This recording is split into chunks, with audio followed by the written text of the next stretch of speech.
Samoa is likely to have a new Prime Minister according to the provisional results of its latest election. The vote count will be made official later this week and is likely to result in the unseating of the country's first female leader, Fiame Naomi Mata'afa. It's come amid a period of significant political instability in the region, and as Shalveen Chand tells us, the next leader may bring some scandal of his own. Lovely Alim Leotiwa Schmidt is not new to politics. He may have entered politics in 2006, but his father was a seasoned campaigner who was actually one of the founders for the HRPP, the only party in Samoa for a long time. So he was sort of groomed in politics. And then when he did come in, he's an eloquent speaker, and when he speaks, when he gives his addresses in the Samoan languages, and he's pleasing to a lot of Samoan. He's very, very popular. And on his next moves, it's hard to say, because as it is, the official results has not been finalized. Officially, no one knows when that will happen, because as of this morning, the Office of the Electoral Commission has given a schedule. They are intending to round up all official counting on Thursday, and probably an announcement later that afternoon. And then following that, the legal processes will happen. It is a very common process in Samoa. Despite the official results not yet being announced, Lauli has already announced that the era of God-centred leadership has begun in the country. The name itself, FAST, which means party formed under the leadership of God. They've always had that, and they've always had the support of the church. One of the main reasons they've had the support of the church was because in the last election, the HRPP government wanted to tax the priests. Priests were basically not paying any income tax, earning as 300,000, some more than 100,000 a year. And Tuilepa came and said, if you earn, you could be taxed. And that was one of the platforms that FAST won upon. And they've had a large support of the church, and therefore it has always been in the favor of FAST to align themselves with the church and with Christianity. Well, there has been a lot of political turmoil in recent months. Do you think with this election things will settle down? What has been the reaction of the Samoan people? Look, there's an air of uncertainty. For many, they believe the FAST does not have the experience to actually lead the country forward. But majority of the people, they have voted them in. There's some who are saying that they might leave the country, go overseas, but it's a waiting game. This point in time, because nobody knows what will happen when the official results are out or when the petitions go through. And what do you think has been the legacy of Fiame, who was the country's first female leader?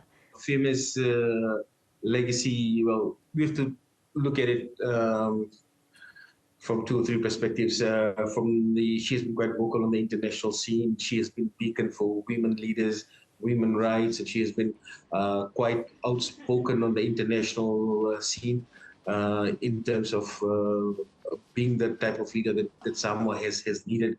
But on the local scene, there has been too much politics at play, where she has been quiet on certain issues when she should have spoken out. Above all, her legacy would definitely be the one prime minister that decided to follow the rule of law. And this is the incident that actually led to the break of the FAST party, because it is on 3rd January this year when Lauli was actually charged, criminal charges, and he was asked to step down, but he refused.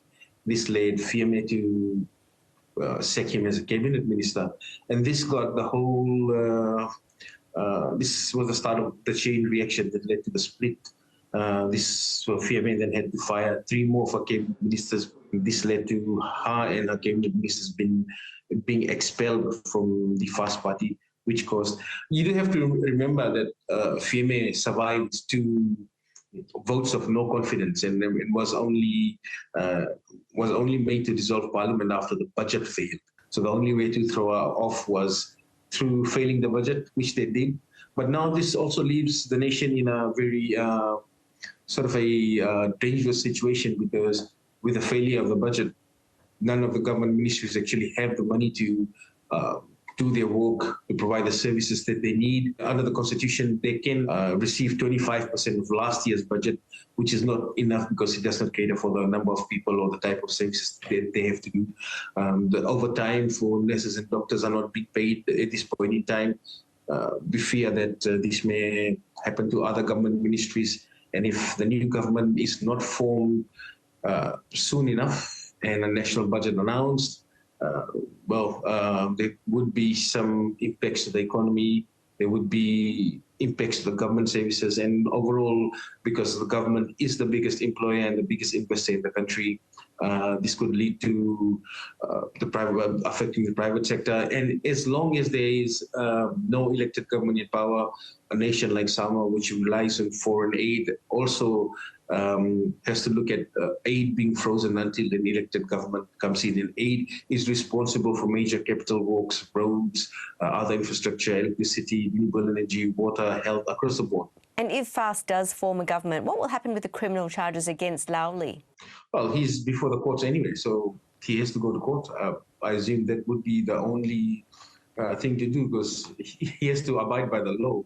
Even though he would become prime minister, I mean, nobody is above the law in any democratic country.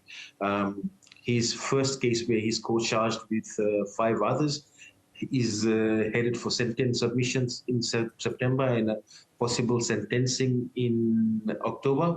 And we would see again what the sentence is. His individual charges, they are before the court. I mean, they are up for mention. He's supposed to go for trial, but elections happen. But it is up for mention in February next year. And if Lauli is found guilty, what will happen next? The law doesn't compel him to step down. And even if he's found guilty, he can stay on as the prime minister.